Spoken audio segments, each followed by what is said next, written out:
Padisar Yadav is alive and well, so he was surprised to discover that, at least on paper, he is dead. In his late 70s, after the death of his daughter and son-in-law, he unexpectedly found himself raising 2 grandchildren. So, to pay for their upbringing and education, he sold some land he had inherited from his father in the village where he was born. A few months later he received a bizarre telephone call.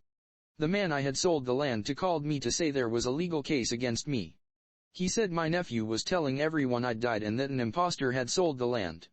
Yadav immediately traveled from Kolkata, where he lives now, back to the village in the Ajmagad district of Uttar Pradesh. When he got there, people were shocked to see him. They stared like they were seeing a ghost and said, "You are dead. Your mourning rituals have been carried out." Yadav says he and his nephew had been close and the younger man had often come to visit him when he traveled to the city. But when Yadav told him he was planning to sell the family land, the visits stopped. He now learned that his nephew was claiming the land as his inheritance. So Yadav confronted him. He said, "I've never seen this guy in my life. My uncle is dead." I was so shocked, says Yadav. I said, "But I am standing here, alive, right in front of you, how can you not recognize me?" Yadav says he cried for days but then he pulled himself together and called the Association for the Living Dead of India. The organization is run by Lal Bihari Mritak, a man in his late 60s who knows a thing or two about being declared dead. He lived a third of his life as a supposedly dead man. Bihari comes from a desperately poor family. He never learned to read or write because he was sent at the age of 7 to work in a factory making saris. In his early 20s he opened his own textile workshop in a neighboring town, but he needed a loan to get the business going and the bank required collateral. He therefore went to the local government office in his village, Khalilabad, also in Ajmagad district, hoping to get the deeds to land he had inherited from his father. The village accountant looked up his name and found the documents, but he also found a death certificate that showed that Lal Bihari was dead. Bihari's protestations that he couldn't possibly be dead because he was standing right there counted for nothing. "It says here in the papers in black and white that you're dead," Bihari remembers being told. When Bihari's death was registered with the local authority, the land and property he'd inherited from his father had passed from him to his uncle's family. To this day Bihari says he isn't clear whether it was a clerical error or a scam by his uncle. In either case, Bihari was ruined. His workshop had to close and his family was left destitute. But Bihari was not about to lie down and accept his alleged death without a fight, and he soon realized that he was not alone. People all across the country were being swindled by relatives who were declaring them dead in order to take their land. Bihari created the Association for the Living Dead to bring them together. By one estimate there are 40,000 living dead in the state of Uttar Pradesh alone, most of them poor, illiterate, and low caste, and began a campaign to draw attention to their plight. He added the suffix Mritak, meaning the late, to his name, becoming the late Lal Bihari, and together with others in his situation he held protests to gain the media's attention. But it wasn't enough to change his situation. He then decided to run in national elections and succeeded in getting a dead man's name on the ballot. When that wasn't enough to convince the authorities that he was alive, he almost killed himself by going on hunger strike 3 times. Finally, in desperation, he decided to break the law by kidnapping his uncle's child.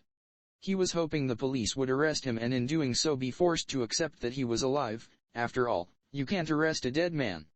But the police realized what he was up to and refused to get involved.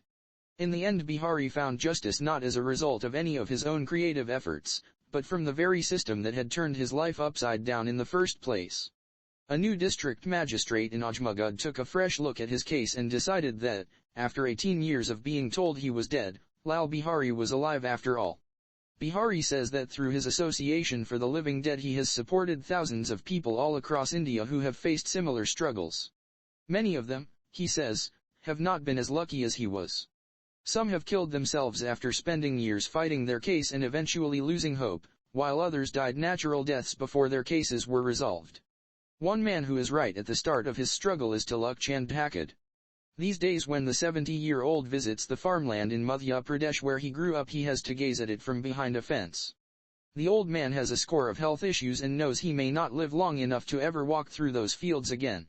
As a younger man Dhakad moved to the city in the hope of making a better income and a better life for his children.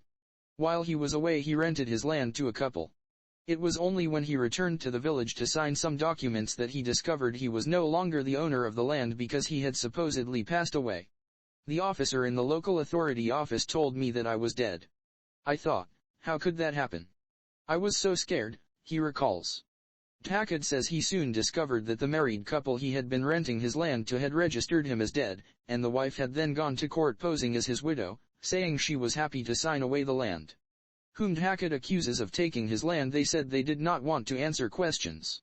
Anil Kumar, a lawyer who has fought several cases for the living dead, estimates that in Ajmagad, the province where Lal Bihari lives, there must be at least 100 people who have been declared dead prematurely. Each case is complex, he says.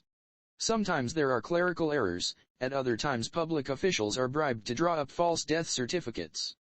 Sheena NC, spokeswoman for the governing Bharatiya Janata Party, BJP, that the current government has been very diligent in enforcing legislation to tackle corruption.